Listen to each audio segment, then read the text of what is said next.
Good morning my dear brothers and sisters.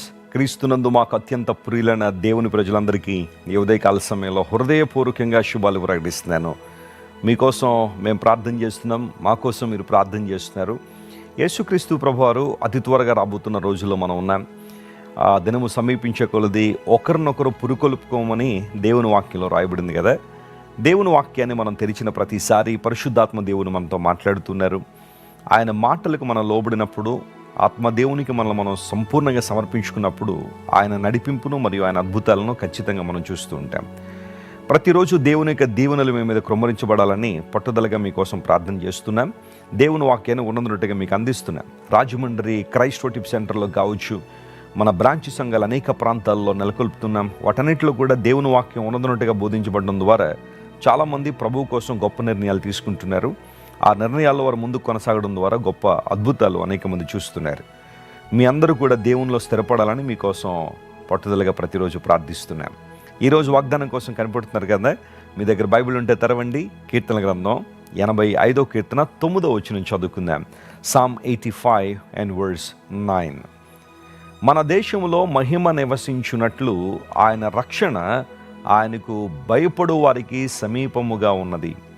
Surely his salvation is nigh them that fear him, that glory may dwell in our land. మన దేశములో మహిమ నివసించున్నట్లు. ఈ రోజున భారతదేశంలో లేదా ప్రపంచ దేశాల్లో అన్నీ ఉన్నాయి కదా, అనేకమైన సంగతులు జరుగుతున్నాయి. కానీ దేవుని మహిమ ఉందా? దేవుని మహిమను మనం కలిగి ఉంటున్నామా? ఒక దేశం గురించి మాత్రమే కాదు, ఒక సంఘము, ఒక కుటుంబం, ఒక వ్యక్తిగత జీవితంలో దేవుని మహిమ లేకపోతే ఆ జీవితాలు అర్థవంతమైనవి కాదు. ఈరోజు ఈ వాగ్దాన సందేశాన్ని వింటున్న మీరందరూ కూడా దేవుని మహిమను మీరు కలిగి ఉండాలని నేను మనస్ఫూర్తిగా ఆశిస్తున్నాను. దేవుని మహిమ లేకపోతే మనందరం ఒట్టివారమే. ఆయన మహిమ లేకపోతే మనందరం మట్టివారమే. దేవుని మహిమ మన జీవితాల్లో గొప్ప కార్యాలు జరిగిస్తుంది. షిలోహ్ అనే ప్రాంతంలో ఫినెహాసు భార్య బిడ్డకు జన్మనిస్తూ ఒక పేరు పెట్టింది. ఆ బిడ్డకు ఈకాబోద్ అనే పేరు పెట్టింది. ప్రభావం పోయింది, మహిమ పోయింది అని. ఎందుకోసం అంటే ఇశ్రాయేలు ప్రజలు మందసం యుద్ధానికి తీసుకెళ్ళిపోయారు. ఆ మందసాన్ని శత్రువులు పట్టేసుకున్నారు, ఫిలిస్తీన్లు తీసేసుకున్నారు. హొఫ్నీ మరియు ఫినెహాసులు ఇద్దరు కూడా చనిపోయారు. ఆ మాటను విని దైవజనుని ఏలీ కూడా చనిపోయాడు. ఆ సందర్భంలో ఈమెకు పురుటి నొప్పులు రావడం, బిడ్డకు జన్మనిస్తున్నప్పుడు ఆ బిడ్డను తీసుకుని ఈకాబోద్ అని పేరు పెట్టింది. ఈకాబోద్ అనే మాటకు గ్లోరీ డిపార్టెడ్, దేవుని మహిమ వెళ్ళిపోయిందని అర్థం. ప్రియులలో చాలాసార్లు ఎందుకు శత్రువు మన జీవితంలో చెలరేగిపోతున్నాడు, అపవాది ఎందుకు అశాంతిని, అసమాధానాన్ని మన జీవితాల్లోనికి, మన కుటుంబంలో తీసుకొస్తున్నాడంటే దేవుని మహిమను మనం నిర్లక్ష్యపెడుతున్నామేమో. ఆయన మహిమ పట్ల మనకున్న ఉద్దేశము మారుతుందేమో. అయితే ఈరోజు దేవుడు మరొక్కసారి మాట్లాడుతున్నాడు. ప్రభువైన యేసుక్రీస్తు వారు నీ కోసం, నా కోసం ఈ లోకాన్ని దిగి వచ్చి మనందరి నిమిత్తం మన పాప భారాన్ని, మన శాప భారాన్ని ఆయన మీద వేసుకుని మనందరం కూడా విమోచన పొందినట్లుగా క్రీస్తు ప్రభు శిలువలో మన నిమిత్తము ఆయన మరణించారు. దేవుని గ్రంథం అంతా కూడా క్రీస్తు ప్రభు యొక్క మరణం చుట్టే కేంద్రీకృతం చేయబడింది. ఆయన మరణం అంత ఉన్నతమైంది. క్రీస్తు ప్రభు యొక్క మరణము మనందరికీ రక్షణ ఇచ్చింది, మహిమనిచ్చింది. ఏ మహిమనైతే మన ఆదిపుత్రులైన ఆదాము హవ్వలు కోల్పోయారో, ఏదైనా తోటలో వారు ఉంచబడినప్పుడు ఏ మహిమ చేస్తే వారికి అప్పబడ్డారో, పాపం చేయడం ద్వారా మహిమను పోగొట్టుకున్నారు కదా, ఎగ్జాక్ట్గా మరలా మహిమను మనకి ఇవ్వాలనే క్రీస్తు ప్రభు వారి లోకానికి వచ్చారు.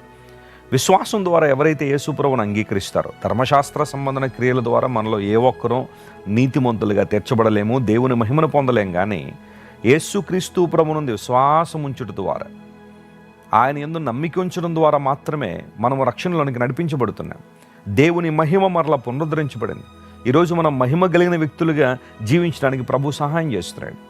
దేశములో మహిమ నివసించినట్లు నీ జీవితంలో దేవుని మహిమ అవసరం. నీ సంఘానికి దేవుని మహిమ అవసరం. నీ వ్యక్తిగత జీవితానికి దేవుని మహిమ అవసరం. హిబ్రూ భాషలో కబోద్ అనే మాట మనం చూస్తున్నప్పుడు దేవుని మహిమ ఉన్నతమైంది, గొప్ప వెలుగు, ఆయన ప్రకాశత మనల్ని కమ్ముకోవాలని దేవుడు ఆశిస్తున్నాడు.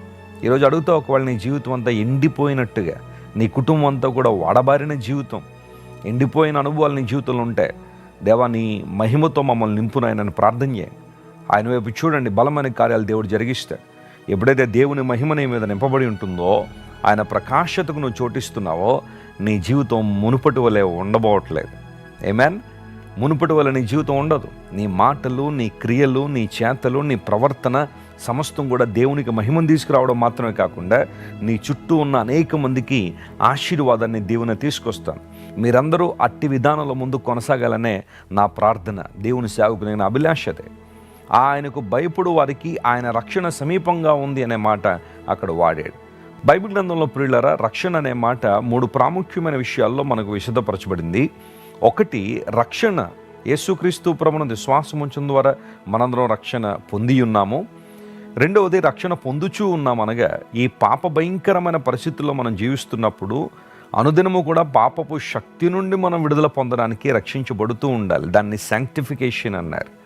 ఆ తర్వాత ఒక రోజున మనం రక్షించబడుదుము అనే మాట ఎక్కడైనా మీరు చూస్తుంటే బైబిల్లో అది దేవుడు మనకి ఇవ్వబోతున్న మహిమను గురించిన వివరమై ఉంది. దాన్నే గ్లోరిఫికేషన్ అన్నారు. జస్టిఫికేషన్ అనగా ఒకనాడు రక్షణ పొందాము, శాంక్టిఫికేషన్ అనగా రక్షించబడుతూ ఉన్నాము, గ్లోరిఫికేషన్ అనగా రక్షించబడుదుము అనే మాట.